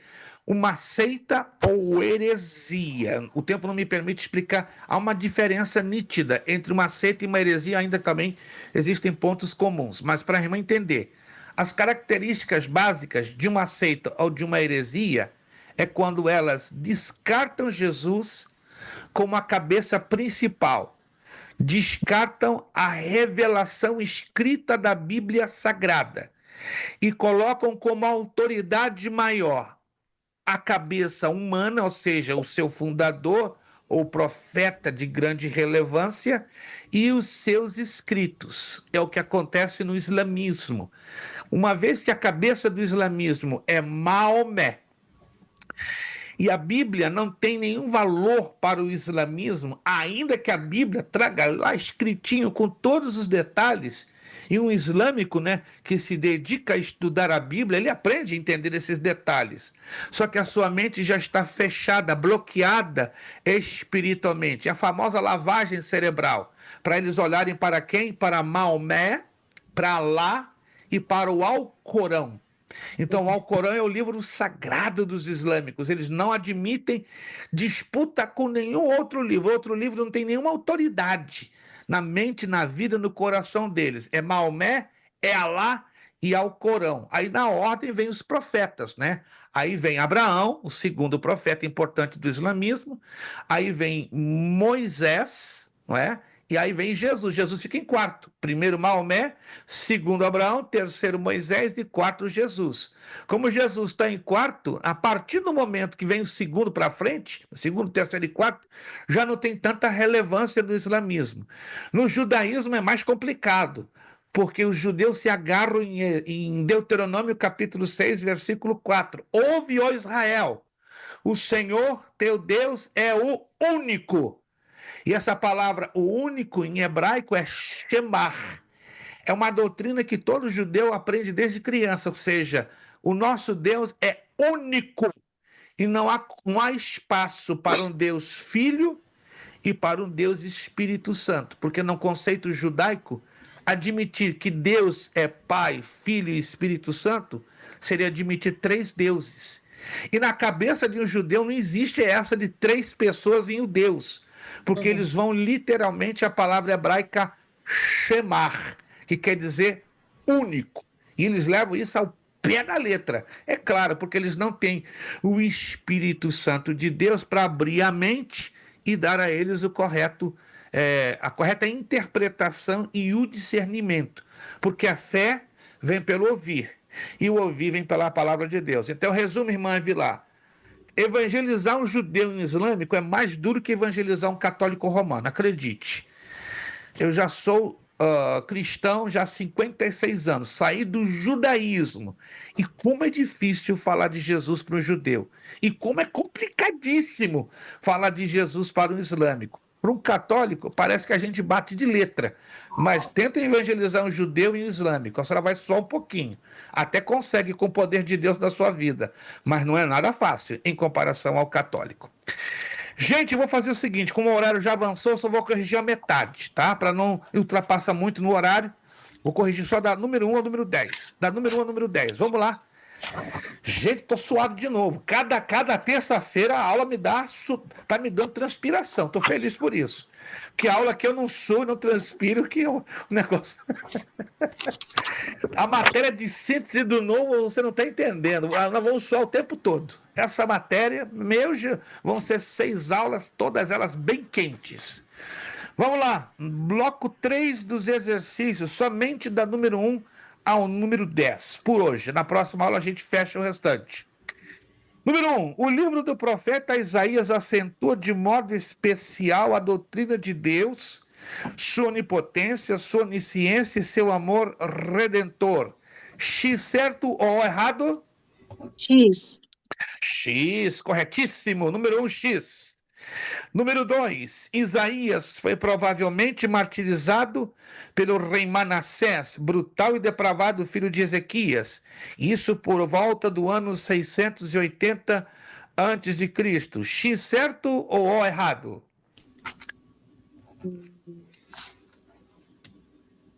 Eu acho que sim, não tenho certeza. Eu acho, não tenho certeza. Irmã Vanderlei Almeida, aqui temos que ter certeza de tudo. Não tenho certeza. X, corretíssimo. X, corretíssimo, número 2. 3. O prolongado ministério de Jeremias estendeu-se desde 625 a.C. até poucos anos depois que Judá deixasse de ser um estado em 586 a.C.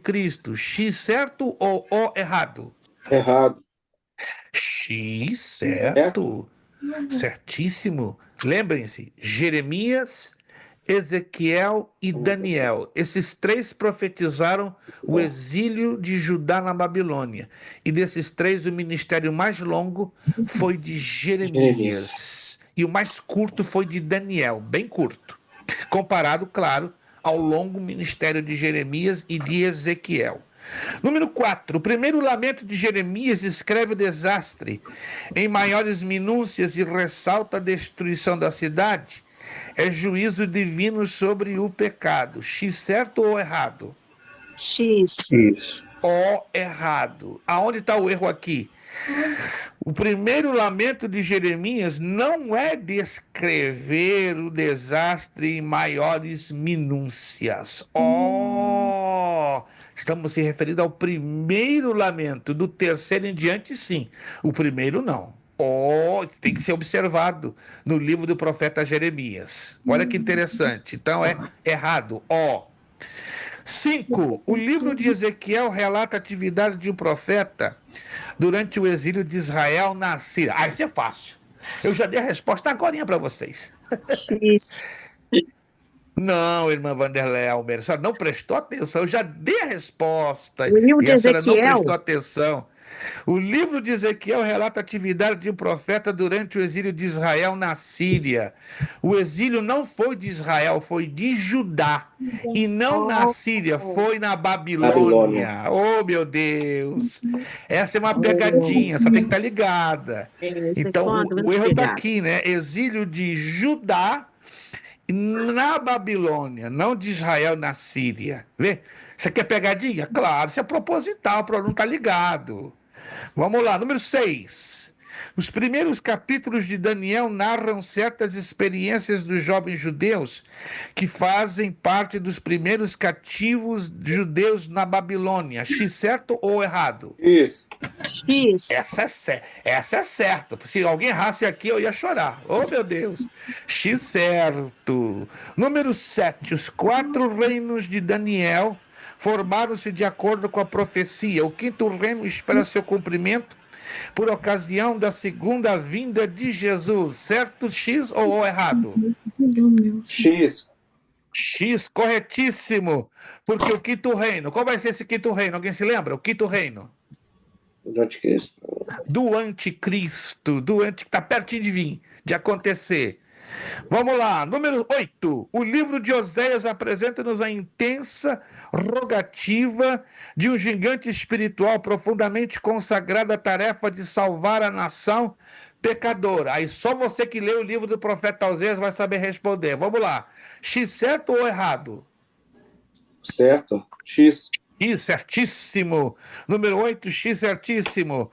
O ministério de Joel. Tá ali nosso querido irmão Joel Rodrigues, né? Mas não é dele não, né? É do xará dele. O ministério de Joel teve menor êxito do que o de muitos dos outros profetas, pois a falta do perdão de Deus fez com que o povo endurecesse o coração. X certo ou errado?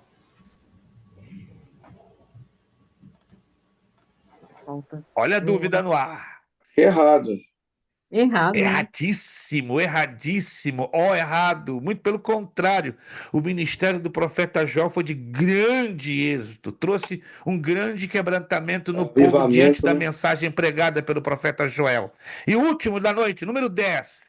Sob o respeitável manto da prosperidade material, Amós depõe a descoberto a massa putrefata do formalismo religioso e corrupção espiritual. Livro pequenininho, mas se você ler o livro do profeta Amós, já vai dar a resposta aqui, rapidamente. Vamos lá. X certo ou errado? X.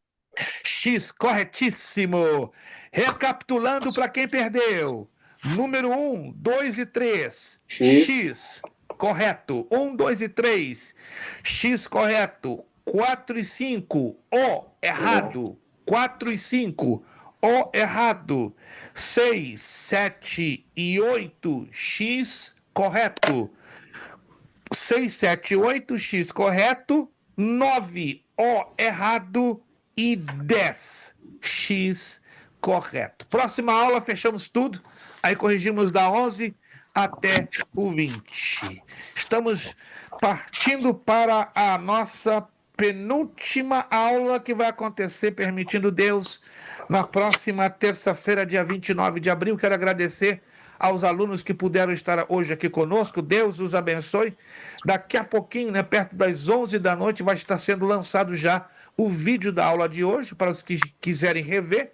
E aqueles que não puderam estar, estarão, então, vendo a aula de hoje. Muito obrigado, pastor Francisco, Ailson, irmã Évila, irmã Vanderlei Almeida, irmã Cristiana Campos, irmã Deli, Joel, irmã Kesley, evangelista Alexandro, irmã Gleice Kelly, Ricardo, que não ficou na tribulação, veio depois do arrebatamento, o Arthur, irmão Sebastião Gabriel, irmã Vanderlei Santana, também irmão Victor, muito obrigado, só hoje que eu não vi sua esposa, deve ter tido alguma dificuldade, irmão Jonathan, obrigado, e obrigado, irmão Alain, pelo esforço tremendo que teve para estar conosco. Vamos agradecer a Deus com uma palavra de oração. Vou pedir A nossa irmã Évila, por gentileza, bondosamente, abra o seu áudio. Nossa irmã Évila, gostaríamos de as irmãs também participando, né? No momento de oração, né? Já me chamaram de machista, só deixa os irmãos orarem. Não, misericórdia. Coisa que eu tenho muitos defeitos, menos de ser machista. Então eu vou também estar dando oportunidade para as queridas irmãs estarem levantando as suas vozes em oração. Também quero agradecer a você, aluno, que já fez o pagamento da sua mensalidade por este mês de abril. Não se esqueça, se você ainda não fez, esperamos o seu pagamento até o dia 30 próximo. Se não fez, se fizer depois do dia 30, mande com $10 a mais que a multinha. Mas nossa escola espera o seu pagamento, depende do seu pagamento para continuarmos, né, mantendo as nossas funções e atividades, né, dentre elas a manutenção das capas, das apostilas, do envio ao correio, são despesas grandes, né, que uma escola normalmente tem e nós dependemos, claro, da sua mensalidade e, na medida do possível, também da sua pontualidade. Desde já, muito obrigado àqueles que já o fizeram e já agradeço por antecipação àqueles que já o farão até o dia 30 próximo. Irmã Évila, agradecendo a Deus pela aula de hoje, da minha parte, meu muito obrigado e que Deus continue vos abençoando. Irmã Évila. Amém. Senhor, meu Deus, meu Pai, mais uma vez, Senhor, nós estamos aqui reunidos, meu Pai, nesse momento de aula, de aprendizado, Senhor, da Tua Palavra, de aprofundamento, Senhor, da Palavra do Senhor, que é, meu Pai, aquilo que nos guia, aquilo, meu Pai, que nos direciona até o céu, Senhor. Nós queremos agradecer, Senhor, pela Tua fidelidade, pelo Teu amor, meu Pai, porque o Senhor tem nos suprido até hoje, Pai. Eu gostaria, Senhor, de apresentar a vida de cada um aqui presente, Senhor, daqueles também que não puderam estar aqui hoje. Senhor, cuida das suas casas, das suas famílias, ser com eles, Pai, em todo o tempo. Abençoa também, Senhor, o nosso professor, o pastor Luiz. Meu Pai, continua, meu Pai, usando a vida dele para abençoar tantas pessoas, tantos ministérios, tantas igrejas, Senhor, espalhadas pelo mundo, Pai. Nós queremos agradecer, Senhor, pelo privilégio de podermos aprender e nos aprofundar na Tua Palavra. Queremos pedir, Senhor, que o Senhor nos dê uma boa noite de sono, uma noite de descanso, Pai. E, meu Pai, também gostaria de pedir que o Senhor abrisse a nossa mente, o nosso intelecto, Senhor, para que nós venhamos, Senhor, conseguir aprender, meu Pai, cada vez mais da Tua Palavra, Senhor, e que sejamos, Senhor, como uma árvore frutífera, onde nós estivermos, meu Pai, levando, meu Pai, a verdadeira palavra do Senhor, a palavra que liberta, assim como nós escutamos aqui hoje. Obrigada, Senhor, continua conosco, é isso que nós pedimos, Pai, e agradecemos em nome de Jesus, amém. Amém. Amém. Não vai embora correndo, não. Nosso lema para terminar tudo: seriedade. Seriedade. Compromisso. Compromisso. Disciplina. Seriedade. Compromisso. Disciplina. Seriedade, compromisso e disciplina. É necessário que ele cresça e que eu diminua. É necessário que ele cresça e que eu diminua. É necessário que ele cresça e que eu diminua. E a Deus damos o quê? A honra, a glória e o poder. Ó, desse tamanho no coração de cada um de vocês. Bom final de terça, abençoado restante de semana. Vejo vocês próxima terça, 29 de abril. Muito obrigado. Que a paz do Senhor Jesus encha a sua vida, seu coração, sua família, sua casa e seu ministério. Muito obrigado. Deus os abençoe. Amém.